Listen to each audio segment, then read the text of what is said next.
This new episode of the anime of Attack on Titan had moments based in chapter 54, 121, 122 and 123 of the manga. If you're an anime only and want to read the manga, you can read it avoiding chapter 123 because it has spoilers for the next episode of the anime. So now let's begin with this comparison. On this moment, Zeke is shown from a closer angle on this anime adaptation, and on the moment when Eren says that he is grateful to Zeke, Mappa did a small change to the camera angle also. When Eren noticed that Ymir is listening to Zeke's order, he turns around in panic. The manga shows us his complete face as he did this, while Mappa was loyal to its style of showing eyes from a closer angle. This scene with Eren trying to break free from the chains, at least from my personal opinion, looked cooler in the manga. Mappa added this cool take on Ymir walking with Eren and Zeke behind her, fighting to control her. By the way, what a sick voice acting by Yuki Kachi. I don't know how this guy is able to keep amazing us throughout the years. His voice acting is incredible. I got crazy listening to Eren during this episode. In the manga, Eren instantly ran as he got rid of the chains. In the anime, he falls due to the immense amount of force that he used to do this and fell to the ground before. At first, I thought that Mappa forgot to animate how Eren literally ripped off his finger while pulling the chains, but this was a really smart choice of the studio, that instead of showing it flying off in the moment that Eren is escaping, they show the finger and part of Eren's hand in the ground to make it more easy to notice and more shocking. As Eren is trying to reach Ymir, in the manga we could see her face clearly. In the anime they made her walking while hiding her eyes from the watchers. About the drawing, well, Mappa clearly won in this one.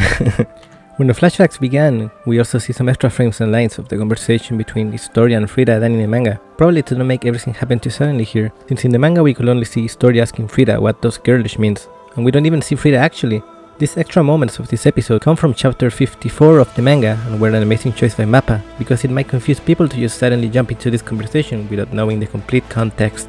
And the anime added extra scenes of this flashback also, where we see the village of Ymir before the attack of the alien tribe, and some extra moments of the soldiers arriving. In the manga, when Fritz asks who let the pig go, we see Ymir standing while staring at him before she noticed that everyone is pointing at her. In the anime, she was already kneeling before Fritz. In the manga, she also kneeled, but moments later, when the warriors of the alien tribe chase Ymir, we see that Fritz is laughing as they chase her and fire arrows at her. In the anime, we just see a warrior firing an arrow at her. Then we see the group of warriors again, but they are not laughing of the situation. In the manga, Ymir stares at the mysterious tree and walks inside of it. In the anime, there's an extra frame of this moment showing that Ymir noticed that the warriors are close to her, so she walks inside the tree to hide from them. When Ymir falls, the manga had a panel that shows how Ymir starts drowning. If you see the right image, it shows how it appeared in the anime episode, but if you see the image in the center, it's the same moment, but from the trailer. The trailer scene was way more loyal to the manga, and I don't know why they changed it, but whatever. Mappa added this cool frame of the mysterious creature approaching Ymir. While the creature is getting closer to Ymir, in the anime, Ymir is already unconscious, but in the manga there's more frames showing that she's still fighting to survive, and I think it's okay that Mappa let the animators get a good deserved rest after all that they had to do for this episode. The anime added these panels of the warriors of Rome versus the Germanic tribes,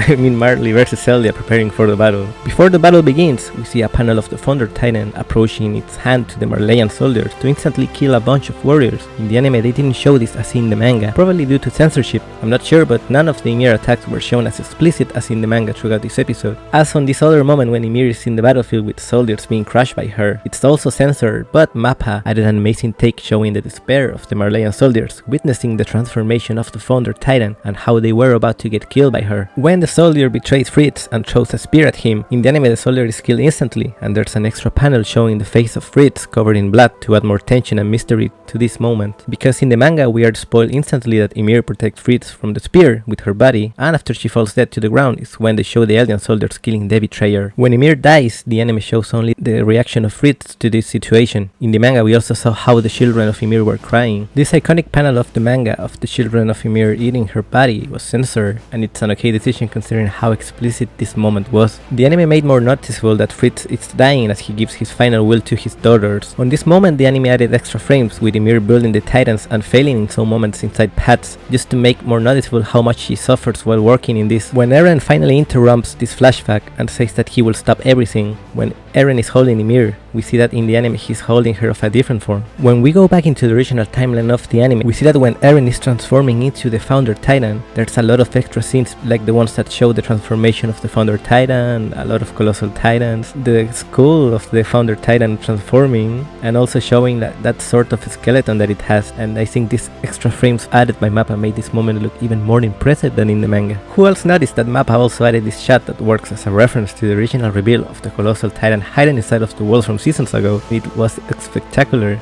I wasn't expecting this. In the moment when Eren talks to all the subjects of Ymir, the anime added some extra takes showing the characters separately, and also some extra characters that weren't shown during this moment of the manga, like Shadis and the Survivor, Falco, Flock and Historia. And to finish this comparison, this is the last panel of chapter 123, and Mappa chooses to use the same image for the anime. There's no animation here, and it felt a bit meh for me considering my high expectations for this panel, but I don't really mind about it, to be honest, considering how amazing this episode plus the animation of the transformation of Eren and the Colossal Titans walking was. I don't really bother if they didn't animate this end panel. This episode was amazing, and the effect of the red sky was also making you feel that you're inside of an Armageddon, so Mappa did an amazing job, and this was an incredible episode. So this is it, guys. Hope you have enjoyed this video. So I say, guys, thank you and see you soon.